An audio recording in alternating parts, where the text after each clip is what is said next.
आज की क्लास में जो हम टॉपिक कवर करने वाले हैं वो है एनसीईआरटी। एक इम्पॉर्टेंट टॉपिक है। पिछले बार 2 नंबर में इससे क्वेश्चन आया था, लेकिन बड़े क्वेश्चन भी इससे बन सकते हैं। हम इसको थोड़ा सा डीप में देखेंगे कि एनसीईआरटी, सबसे पहले देखेंगे उसका गठन की आवश्यकता क्यों पड़ी, एनसीईआरटी है क्या, एनसीईआरटी के कार्य क्या है, उसकी भूमिका क्या है, उसके उद्देश्य क्या है और उसकी संरचनात्मक स्थिति किस तरीके से, यानी एनसीईआरटी की संरचना क्या है, वो पार्ट हम आज की क्लास में कवर करने वाले हैं। एक इंपॉर्टेंट टॉपिक है ये। हम जितना कवर करेंगे इतना मानिए कि इससे बाहर आपका पेपर में कोई भी क्वेश्चन नहीं जाएगा, तो इसको अच्छे से कवर करेंगे। आपने सबसे पहले, अगर हम इंडियन कॉन्स्टिट्यूशन की बात करें तो उसमें मूल कर्तव्य बताए गए हैं आर्टिकल नंबर 51A में।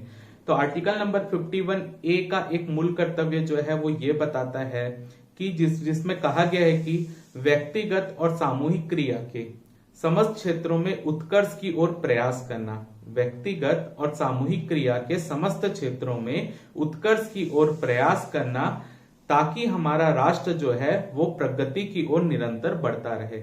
ठीक है, ये हमारा आर्टिकल नंबर 51A में एक मूल कर्तव्य है। तो इसी भावना को समझते हुए जो है हमारा मुख्य रूप से प्रारंभिक शिक्षा और शोध कार्य और प्रशिक्षण कार्यक्रम को बढ़ावा देने के लिए जो है हमको एक ऐसी संस्था की आवश्यकता हुई ताकि हम इन क्षेत्रों में कार्य प्रॉपर तरीके से कर सकें।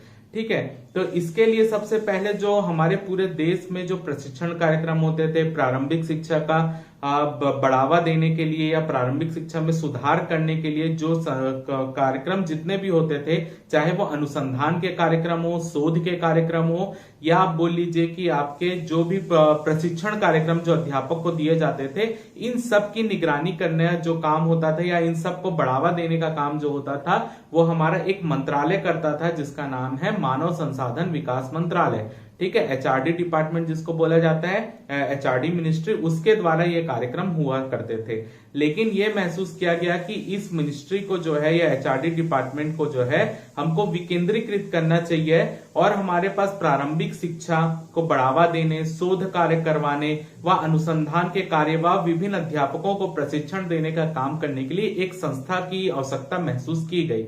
इसी के लिए जो है देश में प्रारंभिक शिक्षा को बढ़ावा देने के लिए और अनुसंधान कार्यों को बढ़ावा देने के लिए जो है एक स्ट्रक्चर तैयार किया गया, जिसको 3 भागों में बांटा गया, केंद्र स्तर, राज्य स्तर और जिला स्तर। और उस स्तरों में जो है अलग अलग संस्थाओं की स्थापना की गई जो कि प्रारंभिक शिक्षा को बढ़ावा देने, उसकी गुणवत्ता को सुधार करने के लिए कार्य करती है। तो हम सबसे पहले एक स्ट्रक्चर समझते हैं कि किस इस तरीके से जो है हमारे यहाँ प्रारंभिक शिक्षा को बढ़ावा देने के लिए और उसकी गुणवत्ता में सुधार करने के लिए और अनुसंधान कार्यों को करने के लिए कौन कौन सी संस्था कौन कौन से स्तर में काम करती है। तो जैसे कि मैंने बताया कि हमारा जो है प्रारंभिक शिक्षा को बढ़ावा देने के लिए 3 स्तर बना दिए गए।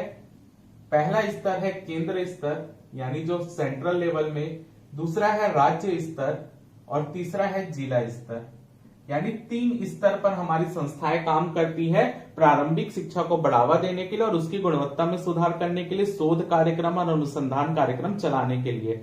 तो अगर हम देखें केंद्र स्तर, राज्य स्तर और जिला स्तर, 3 स्तरों में ये संस्थाएं काम करती है। तो जो केंद्र स्तर पर जो संस्था काम करती है प्रारंभिक शिक्षा को बढ़ावा देने के लिए और उसकी गुणवत्ता में सुधार करने के लिए, वही संस्था है एनसीईआरटी। ठीक है, यानी national council of educational research and training. ठीक है, national council of educational research and training, NCERT जो काम करती है प्रारंभिक शिक्षा को बढ़ावा देने के लिए, उसकी गुणवत्ता में सुधार करने के लिए और अनुसंधान कार्य करने के लिए एक केंद्र स्तर पर कार्य करने वाली संस्था है। ठीक है, अब वहीं पर राज्य स्तर में काम करने वाली संस्था देखें तो ये 2 संस्थाएं हैं, एक है एससीईआरटी और एक है एसआईईएमटी। ठीक है, ये 2 संस्थाएं राज्य स्तर पर काम करती है प्रारंभिक शिक्षा को बढ़ावा देने और एजुकेशनल प्रोग्राम, आप बोल लीजिए अनुसंधान और शोध कार्य करने के लिए 2 संस्थाएं काम करती है। तो एससीईआरटी यानी state council of educational research and training और दूसरी है state institute of educational management training. ठीक है, state institute of educational management and training, ये 2 संस्थाएं जो होती है ये राज्य स्तर पर काम करती है, आप बोल लीजिए प्रारंभिक शिक्षा को बढ़ावा व उसकी गुणवत्ता को सुधार करने के लिए। अब वहीं पर जिला स्तर में जो संस्था काम करती है उसको कहा जाता है डाइट्स। ठीक है, डाइट्स कहा जाता है इसको, या डाइट्स भी बोलते हैं, यानी district institute of educational training. ठीक है, जो कि जिला स्तर में जो संस्था काम करती है प्रारंभिक शिक्षा को बढ़ावा देने के लिए, उसके प्रचार प्रसार करने के लिए, वो संस्था है डाइट्स। ठीक है, district institute of educational training. ठीक है, अब यहां पर जो है जिला स्तर के अंतर्गत भी दो स्तर और बांटे गए हैं। एक स्तर होता है विकास खंड स्तर, यानी खंड लेवल या ब्लॉक स्तर में बोल रहे हैं, और एक होता है संकुल लेवल यानी क्लस्टर स्तर। तो जो खंड स्तर पर प्रारंभिक शिक्षा को बढ़ावा देने के लिए संस्था काम करती है उसको बोला जाता है BRC, यानी ब्लॉक रिसर्च सेंटर। और जो संकुल लेवल या क्लस्टर लेवल में जो संस्था काम करती है उसको यहां पर बोला जाता है CRC, यानी क्लस्टर रिसर्च सेंटर। ठीक है, तो यहां पर जो है संकुल लेवल क्या होगा, जो गांव और विकास खंड के मध्य का स्तर होता है क्लस्टर लेवल, वहां पर CRC काम करती है। तो ये हमारे यहाँ पूरा एजुकेशन प्रारंभिक शिक्षा को बढ़ावा देने और जो मुख्य रूप से अनुसंधान और शोध कार्य करवाने व अध्यापकों का प्रशिक्षण करवाने के लिए जो है ये संस्थाएं जो है इतने स्तर में हमारे यहाँ काम करती है। जैसे हमने बताया केंद्र स्तर पर जो संस्था काम करती है उसको बोलते हैं NCERT, यानी national council of educational research and training. राज्य स्तर पर दो संस्थाएं काम करती है SCERT, यानी जो है state council of educational research and training, और SIEMT, यानी state institute of educational management training. ठीक है, यहां पर जिला स्तर पर डाइट्स काम करती है, यानी district institute of educational training. इसको भी दो भाग में बांटा गया है, विकास खंड लेवल और क्लस्टर लेवल में, यानी संकुल लेवल में विकास खंड स्तर पर काम करती है BRC, यानी आपका जो ब्लॉक रिसर्च सेंटर, और संकुल या क्लस्टर लेवल में CRC, यानी क्लस्टर रिसर्च सेंटर। तो ये बेसिक स्ट्रक्चर है हमारे यहाँ जो प्रारंभिक शिक्षा को बढ़ावा देने, उसका प्रचार प्रसार करने, प्रारंभिक शिक्षा की गुणवत्ता में सुधार करने, अनुसंधान कार्य करने, शोध कार्य करने, और यहाँ तक जो अध्यापकों के प्रशिक्षण को बढ़ावा देने के लिए ये स्तर हमारे यहाँ बटे हुए हैं। ठीक है, लेकिन क्योंकि हमारा सिलेबस जो है वो डिमांड है उसमें NCERT की, तो हम जो पढ़ेंगे वो हमारा है NCERT। तो यहां से हमारा, मेरे को पहले आपको इंट्रोडक्शन देना था कि ये पार्ट का कैसे इंट्रोडक्शन है, किस क्षेत्र के लिए है, इसी के लिए हमको ये पूरा स्ट्रक्चर यहाँ पर समझना पड़ा, क्योंकि हमारे सिलेबस की डिमांड में सिर्फ NCERT है, यानी national council of educational research and training, इसलिए हम जो टॉपिक पढ़ेंगे वो है NCERT। ठीक है, तो देखिए जैसे कि मैंने बताया जो हमारी HRD मिनिस्ट्री थी उसने ये महसूस किया कि जो पूरा काम वो नहीं देख पा रहे थे, प्रारंभिक शिक्षा को बढ़ावा देना, गुणवत्ता सुधार करना। ठीक है, उसके बाद जो है HRD मिनिस्ट्री के तो और भी काम है, केवल प्रारंभिक शिक्षा के लिए थोड़ी है, उच्च शिक्षा के लिए, व्यवसायिक शिक्षा के लिए, तकनीकी शिक्षा, ये सब के लिए अलग अलग काम, बहुत सारे काम होते हैं। तो उसने ये सोचा कि अब जो है हमारी जो पावर है उसको विकेंद्रीकृत किया जाना चाहिए, ताकि जो है हमारे ऊपर से जो कार्य का बोझ है वो कम हो सके। इसके शुरुआत जो है 1954 से की गई, और 1954 से लेकर 1961 तक बहुत सारी संस्थाएं बनाई गई प्रारंभिक शिक्षा को बढ़ावा देने के लिए। तो उन संस्थाओं के नाम है, पहला है पाठ्यक्रम अनुसंधान का केंद्रीय ब्यूरो, पाठ्यक्रम अनुसंधान का केंद्रीय ब्यूरो, जो कि 1954 में बनाया गया। सेकंड था institute of education and vocational guidance, 1954 में बनाया गया। फिर से बोल रहा हूं, institute of education and vocational guidance, ये भी 1954 में बनाया गया। फिर बनाया गया बेसिक शिक्षा का राष्ट्रीय संस्थान 1956 में, बेसिक शिक्षा का राष्ट्रीय संस्थान 1956 में। फिर बनाया गया national foundation of education centre 1959 में, 59 में national foundation of education centre. फिर बनाया गया all India council for secondary education 1959 में ही, all India council for secondary education 1959 में बनाया गया। फिर बनाया गया national institute of audio visual education 1959। ठीक है, national institute of audio visual education 1959। फिर सरकार को यह महसूस हुआ कि ये संस्थाओं के काम कम थे। ठीक है, इनके क्षेत्र भी अलग अलग थे, तो सरकार ने ये सोचा कि इन सभी संस्थाओं को मिलाकर एक नई संस्था बनाई जाए, जो इन सभी संस्थाओं के द्वारा किए जाने वाले कामों को वो अकेली वो संस्था ही देखे। ठीक है, इसी के लिए जो ये हमने यहाँ पर 6 संस्थाएं पढ़ी, इन 6 संस्थाओं को मिलाकर जो है 1 सितंबर 1961 को एक नई संस्था बनाई गई, जिसको बोला गया NCERT, यानी national council of educational research and training. ठीक है, तो ये 6 संस्थाएं जो हमने पढ़ा, इन 6 संस्थाओं को मर्ज करके एक नई संस्था बना दी गई, जिसको बोला गया NCERT, जो बना 1 सितंबर 1961 को। ठीक है। तो अब एनसीईआरटी आपको जैसे मैंने बताया मुख्य रूप से प्रारंभिक शिक्षा को बढ़ावा देना, अनुसंधान कार्य करना, शोध कार्य करना, प्रशिक्षण कार्यक्रम आयोजन कराने के लिए जो है, और राज्य और केंद्र स्तर में जो भी प्रारंभिक शिक्षा से रिलेटेड समस्याएं आ रही उनको सुलझाने के लिए जो है मुख्य रूप से एनसीईआरटी का गठन किया गया। उसी के तर्ज पर फिर राज्यों में भी एससीईआरटी का गठन किया गया।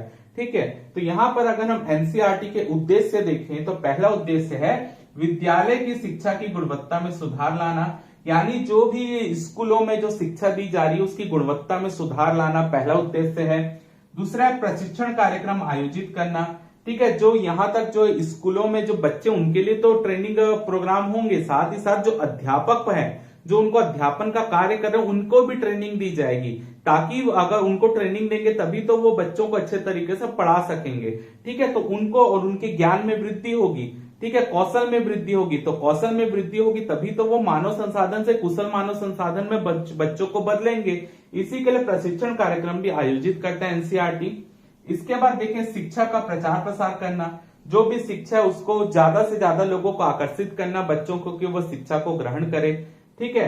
और फोर्थ है विद्यालय शिक्षा समस्या सुलझाने में सहायता करना। विद्यालयों में शिक्षा से रिलेटेड जो भी समस्या आती, केंद्र में आती है, राज्य में आती, जो भी अगर केंद्र सरकार और राज्य सरकार जो है एनसीईआरटी से अगर सलाह लेना चाहते हैं उस शिक्षा में जो भी प्रॉब्लम आ रही है उसमें सुधार करने के लिए, तो एनसीईआरटी सलाह देगा।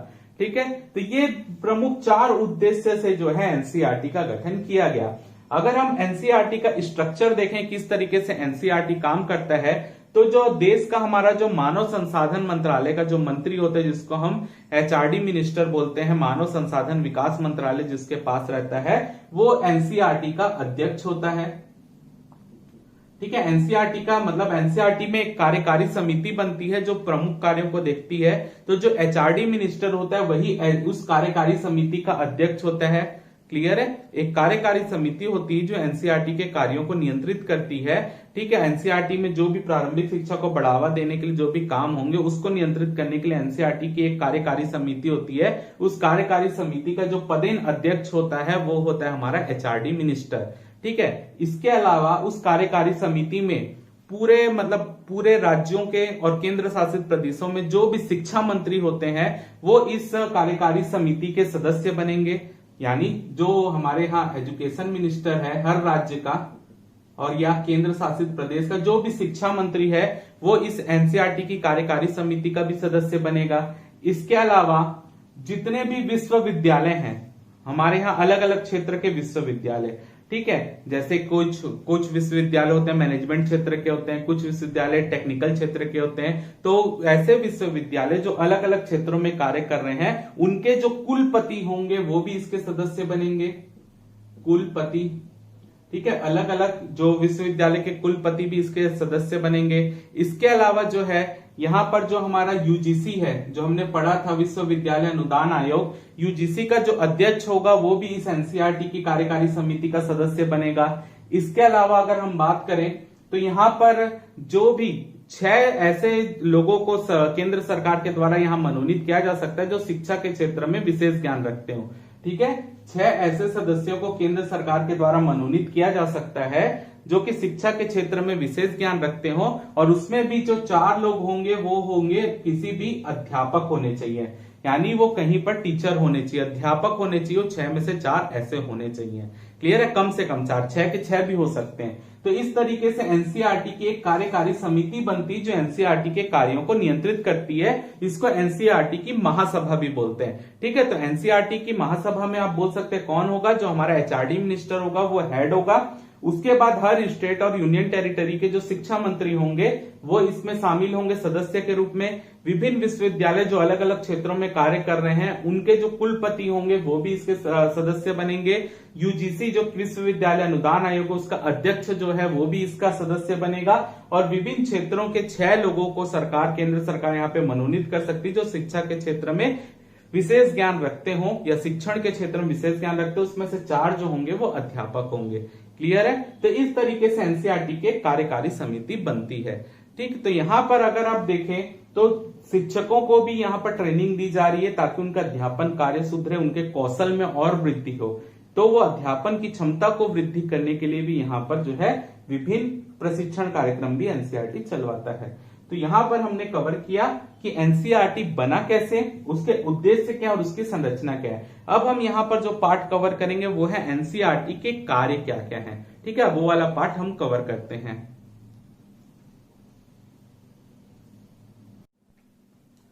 अब हम यहां पर कवर करते हैं कि एनसीईआरटी जब अपने काम को करती है तो उन कामों को करने के लिए, यानी उन कार्यों को करने के लिए कौन कौन सी संस्थाएं जो है वो एनसीईआरटी का सपोर्ट करती हैं। ठीक है, ऐसे पेपर में आपसे ये पूछा जा सकता है एनसीईआरटी की उप शाखाएं कौन कौन सी है, या कौन कौन से संस्थान हैं जो एनसीईआरटी को मदद करते हैं उनके कार्यों करने में। तो सबसे पहला संस्थान जो एनसीईआरटी को मदद करता है वो है राष्ट्रीय शिक्षा संस्थान। ठीक है, जो कि न्यू दिल्ली में स्थित है। राष्ट्रीय शिक्षा संस्थान ये सपोर्ट करता है एनसीईआरटी को उनके कार्यों को करने में। सेकंड है केंद्रीय शैक्षिक प्रौद्योगिकी संस्थान। केंद्रीय शैक्षिक प्रौद्योगिकी संस्थान वो भी न्यू दिल्ली में है, ये मदद करता है। तीसरा है पंडित सुंदरलाल शर्मा केंद्रीय व्यावसायिक शिक्षा संस्थान, भोपाल में है। पंडित सुंदरलाल शर्मा केंद्रीय व्यावसायिक शिक्षा संस्थान जो कि भोपाल में है, ये भी मदद करता है एनसीईआरटी को। और क्षेत्रीय शिक्षा संस्थान जो कि अजमेर, भोपाल, भुवनेश्वर, मैसूर और शिलोंग में है। क्षेत्रीय शिक्षा संस्थान अजमेर, भोपाल, भुवनेश्वर, मैसूर और शिलोंग में है, ये भी मदद करता है एनसीईआरटी को उनके कार्यों को करने के लिए। ठीक है, तो अगर आपसे पूछा जाए एनसीईआरटी की उप शाखाएं कौन कौन सी है, तो ये 4 आपको यहाँ पर बताना है, जिनके कार्यालय जैसे क्षेत्रीय शिक्षण संस्थान का कार्यालय अजमेर, भोपाल, भुवनेश्वर, मैसूर और शिलोंग में, ये आपको बताना पड़ेगा। ठीक है, तो ये 4 संस्थान, राष्ट्रीय शिक्षा संस्थान, केंद्रीय शैक्षिक प्रौद्योगिकी संस्थान, पंडित सुंदरलाल शर्मा केंद्रीय व्यावसायिक शिक्षा संस्थान भोपाल और क्षेत्रीय शिक्षा संस्थान, ये जो है एनसीईआरटी को अपने कार्य करने में मदद करती है। अगर हम यहाँ पर बात करें कि एनसीईआरटी के कार्य क्या क्या हैं, यानी एनसीईआरटी किन किन कार्यों को करती है, वो देख लेते हैं हम यहाँ पर। तो सबसे पहला एनसीईआरटी का काम होता है अनुसंधान का कार्य करवाना। ठीक है, शिक्षा के क्षेत्र में जो अनुसंधान होते हैं, चाहे वो केंद्र स्तर में हो रहे हो, राज्य स्तर में हो रहे हो, जिला स्तर में, एनसीईआरटी के माध्यम से जो है अनुसंधान के लिए जो है उनको अनुदान दिए जाएंगे उस संस्थानों को, ताकि वहां अनुसंधान कार्य किया जा सके। अनुसंधान कार्य करने के लिए जो जो सामग्री की आवश्यकता होती है वो भी एनसीईआरटी वहां पे प्रोवाइड करवाएगा। तो सबसे पहले जो है शिक्षा के क्षेत्र में नए नए अनुसंधान करवाने का काम जो करता है वो एनसीईआरटी करता है, और जहां जहां अनुसंधान का कार्य हो रहा हो तो उसको प्रोत्साहित करने का काम भी एनसीईआरटी का ही होता है। सेकंड काम देखें वो है प्रशिक्षण। तो सबसे पहला प्रशिक्षण किसको दिया जाता है, टीचर को दिया जाता है जो अध्यापन कार्य कर रहे हैं। ठीक है, तो अध्यापन कार्य कर रहे हैं उनको प्रशिक्षण जो है 2 तरीके से दिया जाता है।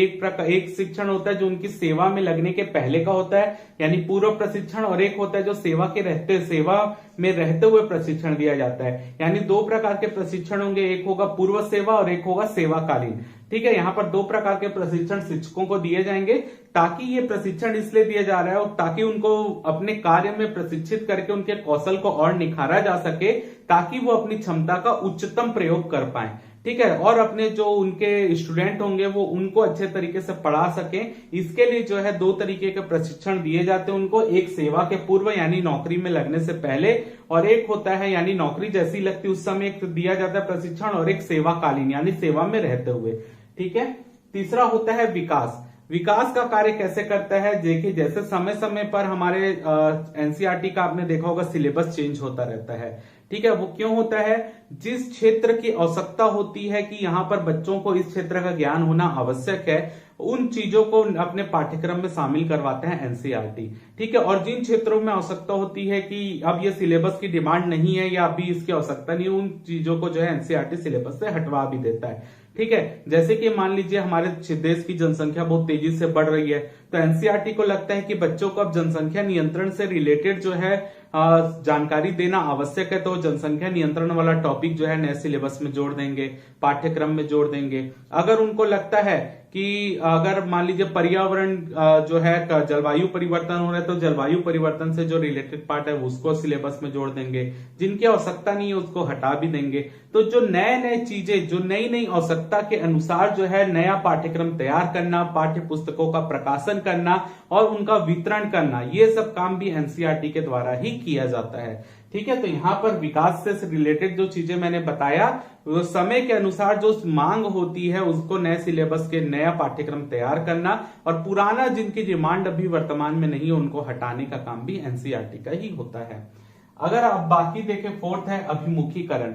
अभिमुखीकरण का मतलब यह है कि विश्व में नए नए शिक्षा के क्षेत्र में अनुसंधान हो रहे हैं, ठीक है, नए नए चीजें, नई नई शिक्षा के क्षेत्र में नई नई तकनीकी जनरेट हो रही हैं, तो उनको उन जो भी नया तकनीक आया है या नए अनुसंधान हुए हैं उनकी जानकारी जो है शिक्षकों को दिया जाना, ये भी एनसीईआरटी का काम है। यही है अभिमुखीकरण, यानी जहां जहां शिक्षा के क्षेत्र में नए अनुसंधान, नए विकास हो रहे हैं, नई तकनीक आ रही है, उसकी जानकारी अपने शिक्षकों को, स्टूडेंट तक पहुंचाना जो है, यही है अभिमुखीकरण। अगला देखते हैं नीति क्रियान्वयन। जैसे कि मैंने बताया, शिक्षा के लिए जो नीति बनाती है केंद्र सरकार, राज्य सरकारें नीति बनाती है। अब उन नीतियों का क्रियान्वयन ग्राउंड स्तर में करवाने का काम भी एनसीईआरटी का होता है, यानी वो नीतियों को जो है इंप्लीमेंट करवाती है, जहां पर उनको जिस क्षेत्र की नीति बनी उसको इंप्लीमेंट कराने का काम भी एनसीईआरटी करती है। अगला देखें मंत्रणा। मंत्रणा का मतलब होता है सलाह, ठीक है। जैसे कि मैंने बताया, केंद्र सरकार, राज्य सरकार को समय समय पर नीतियों के निर्माण के लिए सलाह लेने की आवश्यकता होती है। अगर उनको महसूस होता है कि शिक्षा के क्षेत्र में कोई नई तकनीक लाना है या शिक्षा के क्षेत्र में कुछ बदलाव करना है, नए स्कूल खोलना है, नए कॉलेज खोलना है, जो भी जिससे भी रिलेटेड जो बदलाव हो रहा है शिक्षा के क्षेत्र में, अगर राज्य सरकार या केंद्र सरकार को लगता है कि उनको सलाह की आवश्यकता है तो एनसीईआरटी में सलाह कर सकती है। अगला जो है प्रचार प्रसार। अब शिक्षा को बढ़ावा देना, ज्यादा से ज्यादा लोग शिक्षा को ग्रहण करें, शिक्षा के क्षेत्र से जुड़े, क्योंकि बहुत से स्टूडेंट ऐसे होते हैं, बच्चे ऐसे होते हैं जो शिक्षा को कंप्लीट ही नहीं कर पाते, तो उनको शिक्षा से जोड़ना, शिक्षा को इस तरीके से उसका प्रचार प्रसार करना कि ज्यादा से ज्यादा लोग जो है शिक्षण क्षेत्र में जुड़ सके और शिक्षा प्राप्त कर सके और आगे चलकर जो है वो मानव संसाधन को कुशल मानव संसाधन में परिवर्तित कर सके। तो ये काम भी जो होता है एनसीईआरटी का होता है। क्लियर है? तो हमने यहाँ पर जो कवर किया कि एनसीईआरटी के कार्य क्या होते हैं, अनुसंधान के क्षेत्र में कार्य करना, प्रशिक्षण के क्षेत्र में कार्य करना, विकासोन्मुखी कार्य करना, अभिमुखीकरण से संबंधित कार्य, नीति क्रियान्वयन, मंत्रणा और प्रचार प्रसार। प्रशिक्षण भी हमने दो प्रकार का पढ़ा, सेवा पूर्व प्रशिक्षण और सेवाकालीन प्रशिक्षण, जो कि अध्यापकों को अपनी सर्विस के दौरान और सर्विस में लगते समय दिया जाता है, वो भी यहाँ पर शामिल किया गया। तो ये है एनसीईआरटी का काम। और एनसीईआरटी को सपोर्ट करने के लिए जो संस्थाएं हैं वो है राष्ट्रीय शिक्षा संस्थान, केंद्रीय शैक्षिक प्रौद्योगिकी संस्थान, पंडित सुंदरलाल शर्मा केंद्रीय व्यावसायिक शिक्षा संस्थान भोपाल और क्षेत्रीय शिक्षा संस्थान जो कि अजमेर, भोपाल, भुवनेश्वर, मैसूर और शिलोंग में है। तो यही है आपका जो एनसीईआरटी का पार्ट हमने यहाँ पर कवर कर लिया है। तो मेन जो है इससे बाहर एनसीईआरटी का आपका कोई भी क्वेश्चन नहीं जाएगा जो भी पेपर में आएगा। अगर मान लीजिए जो एनसीईआरटी का लक्ष्य पूछा जाए तो जो उद्देश्य है एनसीईआरटी का वही मेन जो है उसका लक्ष्य भी है कि प्रारंभिक शिक्षा को ज्यादा प्रचार प्रसार करना है ताकि ज्यादा से ज्यादा लोग शिक्षा को ग्रहण कर सके और शिक्षा के क्षेत्र में आधुनिकीकरण लाना है, नए नए अनुसंधान कार्य जो हो रहे हैं उनसे जो है समाज को अवगत कराना है। ये भी एनसीईआरटी का मेन लक्ष्य है। क्लियर है? तो एनसीईआरटी से रिलेटेड जितने पार्ट आपके पेपर में बन सकते थे उसको आज हमने कवर कर लिया है। आज की क्लास में हम इतना ही कवर करते हैं, अगली क्लास में हम नए टॉपिक के साथ मिलते हैं। तो फिलहाल इस क्लास में इतना ही है।